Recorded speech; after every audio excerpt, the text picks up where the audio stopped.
Hello दोस्तों, स्वागत है आप सबका जीएस विथ लेंस पर। यह चैनल आपका स्टडी पार्टनर है, जहां हम बोरिंग टॉपिक्स को इंगेजिंग बनाएंगे और कॉम्प्लेक्स कॉन्सेप्ट्स को सिंप्लीफाई करने की कोशिश करेंगे। आज हम इंडियन कॉन्स्टिट्यूशन के पार्ट 5 को शुरू करने वाले हैं और सबसे पहले बात करेंगे प्रेसिडेंट ऑफ इंडिया के बारे में। तो चलिए शुरू करते हैं। तो देखिए, president is the head of the Indian state. तो चलिए समझते हैं इसका मतलब क्या है। तो देखिए, भारत एक sovereign socialist secular democratic Republic है, जिसमें प्रेसिडेंट को राष्ट्र का प्रमुख माना जाता है। मतलब वो भारत के संप्रभुता को दर्शाते हैं। हालांकि वो हेड ऑफ गवर्नमेंट नहीं होते, ये रोल प्राइम मिनिस्टर का होता है। प्रेसिडेंट के पास एग्जीक्यूटिव पावर्स होती है, लेकिन वो उनका यूज काउंसिल ऑफ मिनिस्टर्स की एडवाइस पर करते हैं। इसलिए उनका रोल अधिकतर सेरेमोनियल होता है, लेकिन संवैधानिक रूप से उनका पद बहुत इंपॉर्टेंट है। नेक्स्ट पॉइंट है, president of India is also considered as first citizen of India. इसका मतलब यह है कि हमारे देश में उनसे ऊपर कोई नहीं है, वो देश के सबसे बड़े नागरिक हैं। उनका पद एक सम्मानजनक दर्जा रखता है और उनकी हर पहचान राष्ट्र से जुड़ी होती है। जैसे किसी देश का राजा या रानी सिंबॉलिक रिप्रेजेंटेशन होता है, वैसे ही भारत में प्रेसिडेंट एक कॉन्स्टिट्यूशनल हेड होते हैं। ये टाइटल उनकी गरिमा और उनके पद की इंपॉर्टेंस को दर्शाता है। इसका नेक्स्ट पॉइंट है, president is the symbol of unity, integrity and solidarity of the nation. यानी कि प्रेसिडेंट सिर्फ एक संवैधानिक पद नहीं, बल्कि एक सिंबल भी है, एक प्रतीक जो भारत की एकता, अखंडता और एकजुटता को दर्शाता है।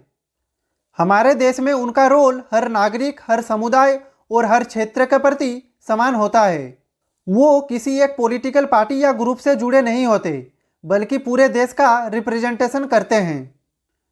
जब भी हमारे देश में कोई बड़ी समस्या या क्राइसिस होती है, तब प्रेसिडेंट संविधान का पालन करने और देश की अखंडता बनाए रखने के लिए महत्वपूर्ण भूमिका निभाते हैं।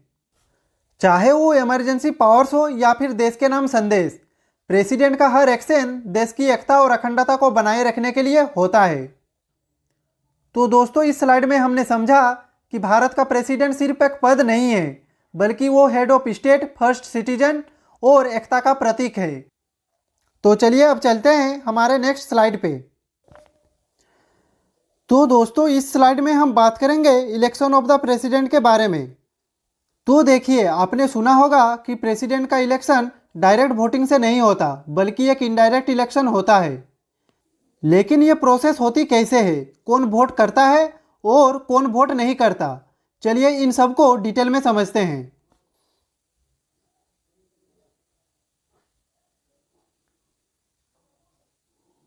तो इसका पहला पॉइंट है, president of India is elected by indirect election. तो सबसे पहले ये इलेक्शन इनडायरेक्ट होता है। इसका मतलब यह है कि आम जनता डायरेक्टली वोट नहीं करती, बल्कि जिन्हें हमने चुनाव में वोट दिया है वही लोग प्रेसिडेंट के इलेक्शन में वोट डालते हैं। तो देखिए, हम अपने एमपी और एमएलए चुनकर भेजते हैं और यही लोग राष्ट्रपति के चुनाव में हिस्सा लेते हैं।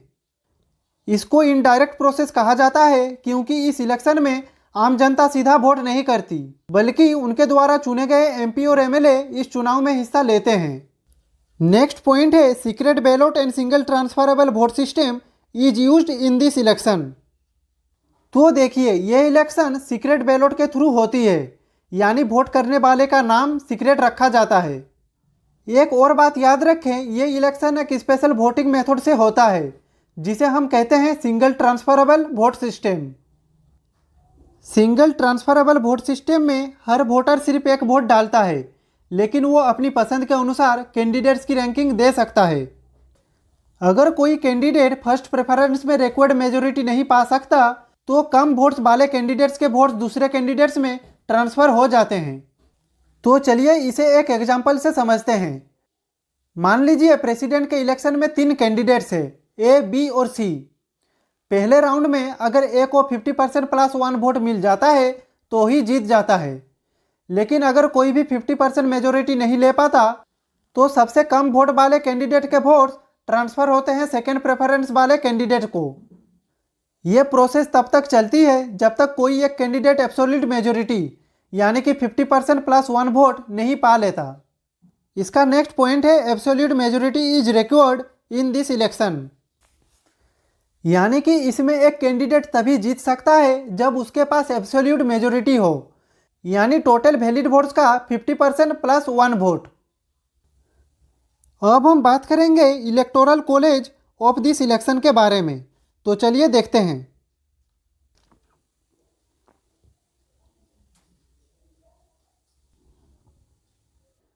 तो यहाँ पे इलेक्टोरल कॉलेज का मतलब है एक ऐसा स्पेशल ग्रुप जो राष्ट्रपति के इलेक्शन में वोट डालते हैं। ये आम जनता का समूह नहीं होता, बल्कि चुने हुए प्रतिनिधियों का एक समूह होता है। तो चलिए देखते हैं इलेक्टोरल कॉलेज के सदस्य कौन कौन होते हैं। तो सबसे पहले बात करते हैं elected members of both the houses of parliament, यानी कि लोकसभा और राज्यसभा के सिर्फ इलेक्टेड मेंबर्स इसमें वोट डालते हैं। नेक्स्ट है elected members of state legislative assemblies including Delhi and Puducherry. तो देखिए सभी राज्यों की विधानसभा के इलेक्टेड मेंबर्स इस इलेक्शन में हिस्सा लेते हैं। और एक इम्पोर्टेंट बात यह है कि दिल्ली और पुडुचेरी ये ऐसे दो इम्पोर्टेंट यूनियन टेरिटोरीज है जिसके इलेक्टेड मेंबर्स भी वोट डालते हैं, क्योंकि इनके पास विधानसभा है। तो चलिए अब चलते हैं हमारे नेक्स्ट पॉइंट पे।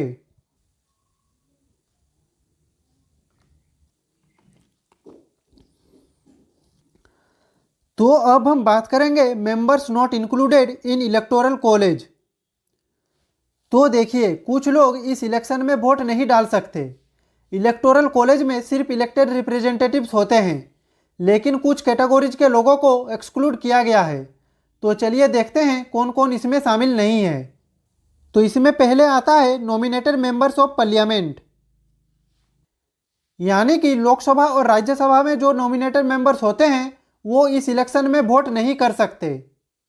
नेक्स्ट है nominated members of legislative assemblies, यानी कि स्टेट लेजिस्लेटिव असेंबली में जो नॉमिनेटेड मेंबर्स होते हैं उनको भी वोटिंग का अधिकार नहीं होता।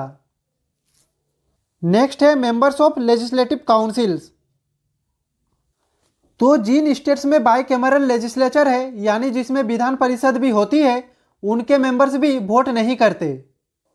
यहाँ पे एक क्वेश्चन है दोस्तों आप सबके लिए कि हमारे देश में कितने स्टेट्स में बाई कैमरल लेजिस्लेचर है और उनके नाम क्या है, आप कमेंट में बताएं। तो दोस्तों इस तरह से भारत के प्रेसिडेंट का चुनाव एक फेयर और बैलेंस तरीके से होता है। इस चुनाव में आम जनता डायरेक्ट वोट नहीं करती, बल्कि उनके चुने गए प्रतिनिधि इलेक्टोरल कॉलेज के माध्यम से वोट देते हैं। ये सिस्टम इसलिए बनाया गया है ताकि राष्ट्रपति देश के सभी राज्यों का प्रतिनिधित्व करे, सिर्फ एक पार्टी का नहीं। और इसीलिए सिंगल ट्रांसफरेबल वोट सिस्टम और प्रोपोर्शनल रिप्रेजेंटेशन का यूज होता है। तो चलिए अब चलते हैं हमारे नेक्स्ट स्लाइड पे। तो दोस्तों इस स्लाइड में हम समझेंगे प्रेसिडेंट के चुनाव में वोट्स कैसे काउंट होती है और एक एमपी और एमएलए के वोट की वैल्यू कैसे तय होती है। ये प्रोसेस थोड़ा टेक्निकल है, लेकिन अगर आप इस वीडियो को थोड़ा ध्यान से सुनेंगे तो आपको ये कॉन्सेप्ट आसानी से समझ आ जाएगा। तो दोस्तों हमने पिछले स्लाइड में समझा प्रेसिडेंट के इलेक्शन में सिर्फ इलेक्टेड एमपी और एमएलए वोट करते हैं, लेकिन नॉमिनेटेड मेंबर्स और स्टेट लेजिस्लेटिव काउंसिल के मेंबर्स वोट नहीं करते। अब सवाल ये उठता है कि एक एमपी का वोट वैल्यू और एक एमएलए का वोट वैल्यू क्या एक जैसा होता है? तो इसका जवाब है नहीं। हर एमएलए और एमपी के वोट की वैल्यू अलग अलग होती है और वो एक फॉर्मूला के बेसिस पर डिसाइड होती है। तो चलिए इसे डिटेल में समझते हैं। तो पहले बात करते हैं वोट वैल्यू ऑफ एमएलए। तो देखिए हर स्टेट के एमएलए का वोट अलग होता है। मतलब एक छोटी स्टेट का एमएलए और एक बड़ी स्टेट का एमएलए दोनों के वोट्स की वैल्यू अलग होती है। ये वैल्यू स्टेट की पॉपुलेशन के बेसिस पर डिसाइड होती है और इसका एक फॉर्मूला भी है। वो फॉर्मूला है population of the state divided by total number of elected MLAs of that state into 1/1000। तो अगर हम इस फॉर्मूला को ध्यान से देखें तो एमएलएज की vote value population of the state से डायरेक्टली रिलेटेड है, जबकि नंबर ऑफ इलेक्टेड एमएलए से इनडायरेक्टली रिलेटेड है। यानी कि जितनी ज़्यादा पॉपुलेशन उतनी ज़्यादा वोट वैल्यू और जितनी कम एमएलएज उतनी ज़्यादा वोट वैल्यू। इसी फॉर्मूला के अनुसार सबसे ज़्यादा वोट वैल्यू उत्तर प्रदेश के एमएलएज की होती है, क्योंकि यूपी की पॉपुलेशन सबसे ज़्यादा है, जबकि सबसे कम वोट वैल्यू सिक्किम के एमएलएज की होती है, क्योंकि वहाँ पॉपुलेशन सबसे कम है। तो इसका मतलब यह है कि छोटी स्टेट्स का एमएलएज का वोट उतना इम्पैक्टफुल नहीं होता जितना बड़ी स्टेट्स का एमएलएज का होता है। तो अब हम बात करेंगे वोट वैल्यू ऑफ एमपीज के बारे में। तो इसका फॉर्मूला है total votes of MLAs of all states divided by total elected MPs. यानी कि जितने ज़्यादा टोटल एमएलएज वोट देंगे उतनी ज़्यादा एमपी के वोट की वैल्यू होगी। एक इम्पोर्टेंट बात यह है कि हर एमपी का वोट एक फिक्स्ड वैल्यू का होता है, चाहे वो किसी भी स्टेट का हो। तो दोस्तों अब आप सोच रहे होंगे कि क्यों एमएलए और एमपी के वोट की अलग वैल्यू रखी गई है।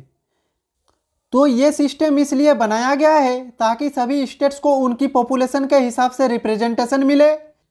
बड़ी स्टेट्स का वेटेज ज़्यादा हो लेकिन छोटी स्टेट्स भी राष्ट्रपति चुनाव में हिस्सा ले सके और इस इलेक्शन में एमएलए और एमपी दोनों का इक्वल कंट्रीब्यूशन हो। तो दोस्तों इस तरह से प्रेसिडेंट के इलेक्शन में एक फेयर और बैलेंस सिस्टम रखा गया है जो भारत के फेडरल स्ट्रक्चर को मेंटेन करता है। तो चलिए अब चलते हैं हमारे नेक्स्ट स्लाइड पे। तो अब हम बात करेंगे भारत के राष्ट्रपति बनने के लिए क्या क्या क्वालिफिकेशन होनी चाहिए। तो देखिए, अगर कोई व्यक्ति भारत के राष्ट्रपति पद के लिए उम्मीदवार बनना चाहता है तो उसके लिए आर्टिकल 58 के अंडर कुछ शर्तें दी गई है। चलिए एक एक करके इन्हें समझते हैं। तो इसका पहला पॉइंट है he or she must be a citizen of India, यानी कि उम्मीदवार को भारत का नागरिक होना पड़ेगा। नेक्स्ट पॉइंट है राष्ट्रपति बनने के लिए कम से कम 35 साल की उम्र होनी चाहिए। इसका नेक्स्ट पॉइंट है qualified for election as a Lok Sabha member, यानी जो व्यक्ति लोकसभा के मेंबर्स बनने के लिए योग्य है वही राष्ट्रपति का उम्मीदवार भी हो सकता है। नेक्स्ट है he or she should not hold any office of profit, यानी कि कैंडिडेट किसी भी ऑफिस ऑफ प्रॉफिट पर नहीं हो सकता। यहाँ पे ऑफिस ऑफ प्रॉफिट का मतलब है कि ऐसे पद से है जिसमें सरकार से सैलरी, अलाउंस या कोई फाइनेंशियल बेनिफिट मिले। अगर कोई व्यक्ति राष्ट्रपति का कैंडिडेट बनना चाहता है तो उसको पहले ऐसे किसी भी पद से रिजाइन करना होगा। लेकिन ऑफिस ऑफ प्रॉफिट का कुछ एक्सेप्शन भी होता है, यानी ऑफिस ऑफ प्रॉफिट रखने के बावजूद कुछ लोग इस पद के लिए एलिजिबल होते हैं। तो चलिए इसे देखते हैं।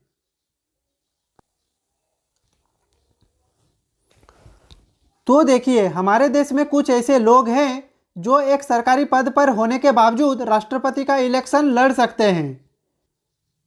इसमें सबसे पहले हैं सिटिंग प्रेसिडेंट, यानी जो व्यक्ति पहले से भारत का राष्ट्रपति है वो दोबारा इलेक्शन लड़ सकता है। नेक्स्ट है वाइस प्रेसिडेंट, यानी कि भारत का उपराष्ट्रपति भी राष्ट्रपति का चुनाव में खड़ा हो सकते हैं। नेक्स्ट है गवर्नर, यानी कि किसी भी राज्य का गवर्नर राष्ट्रपति का कैंडिडेट बन सकता है। नेक्स्ट है मिनिस्टर्स। तो देखिए, केंद्र और राज्य में कोई भी मिनिस्टर हो वो भी राष्ट्रपति का चुनाव लड़ सकते हैं। तो दोस्तों ये लोग ऑफिस ऑफ प्रॉफिट के अंडर नहीं आते, इसलिए ये राष्ट्रपति के इलेक्शन में हिस्सा ले सकते हैं। तो इस स्लाइड में हमने देखा प्रेसिडेंट बनने के लिए क्या क्या क्वालिफिकेशंस चाहिए और कौन एलिजिबल है और कौन नहीं। तो चलिए अब चलते हैं हमारे नेक्स्ट स्लाइड पे। तो इस स्लाइड में हम बात करेंगे भारत के राष्ट्रपति के पद से जुड़ी कुछ इंपॉर्टेंट कंडीशंस के बारे में। तो देखिए, प्रेसिडेंट सिर्फ एक सेरेमोनियल हेड नहीं होते, बल्कि उनका पोजीशन एक हाईली रेस्पेक्टेड और रेस्पॉन्सिबल पोस्ट होता है। इसीलिए उनके ऑफिस से जुड़ी कुछ स्पेसिफिक शर्तें होती है जिसे आर्टिकल 59 में डिफाइन की गई है। तो चलिए इसे एक एक करके समझते हैं। इसका पहला कंडीशन है not a member of parliament और स्टेट लेजिस्लेचर, यानी कि सबसे पहली कंडीशन यह है कि राष्ट्रपति कोई भी मेंबर ऑफ पार्लियामेंट या स्टेट लेजिस्लेचर का मेंबर नहीं हो सकता। यानी अगर कोई व्यक्ति जो पहले से एमपी या एमएलए है वो अगर राष्ट्रपति बन जाए तो उसको अपनी एमपी या फिर एमएलए की सीट तुरंत छोड़नी पड़ेगी। इसका कारण सिंपल है, ताकि राष्ट्रपति एक न्यूट्रल पोजीशन में रहे और किसी पॉलिटिकल पार्टी या लेजिस्लेटिव हाउस से डायरेक्टली ना जुड़े रहे। इसका नेक्स्ट पॉइंट है relinquishes position upon election and no other office of profit.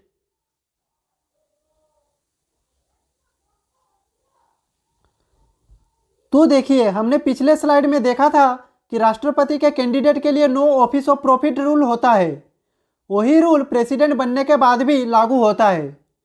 मतलब राष्ट्रपति किसी भी और सरकारी या प्राइवेट ऑफिस या नौकरी में नहीं हो सकता। सिर्फ प्रेसिडेंट का पद ही उनका एकमात्र ऑफिशियल पोजीशन होता है। इससे इंश्योर होता है कि राष्ट्रपति किसी और काम में इन्वॉल्व ना हो और सिर्फ देश की सेवा करे। नेक्स्ट पॉइंट है official residence, that is Rashtrapati Bhavan. तो देखिए, प्रेसिडेंट के लिए एक स्पेशल ऑफिशियल रेसिडेंस होता है, जो है राष्ट्रपति भवन। ये न्यू दिल्ली में स्थित एक भव्य और प्रेस्टिजियस बिल्डिंग है, जो राष्ट्रपति का ऑफिशियल घर होता है। राष्ट्रपति भवन में उनको रेंट नहीं देना होता, यानी ये कम्प्लीटली रेंट फ्री फैसिलिटी होती है। ये इसलिए दिया जाता है क्योंकि राष्ट्रपति का पद सिर्फ एक पॉलिटिकल पोजीशन नहीं, बल्कि एक नेशनल डिग्निटी का प्रतीक होता है। नेक्स्ट पॉइंट है emoluments and allowances decided by the parliament. तो एक और इम्पोर्टेंट बात यह है कि राष्ट्रपति का सैलरी और अलाउंसेज कौन डिसाइड करता है? तो इसका जवाब है पार्लियामेंट। राष्ट्रपति का सैलरी, अलाउंसेज और प्रिविलेज भारत की पार्लियामेंट डिसाइड करती है। ये salary time to time revise होती है, जैसे इन्फ्लेशन या इकोनॉमिक कंडीशंस के हिसाब से।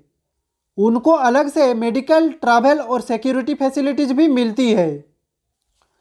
ये सब इसलिए दिया जाता है ताकि राष्ट्रपति बिना किसी फाइनेंशियल बर्डन के अपने काज को ठीक से कर सके।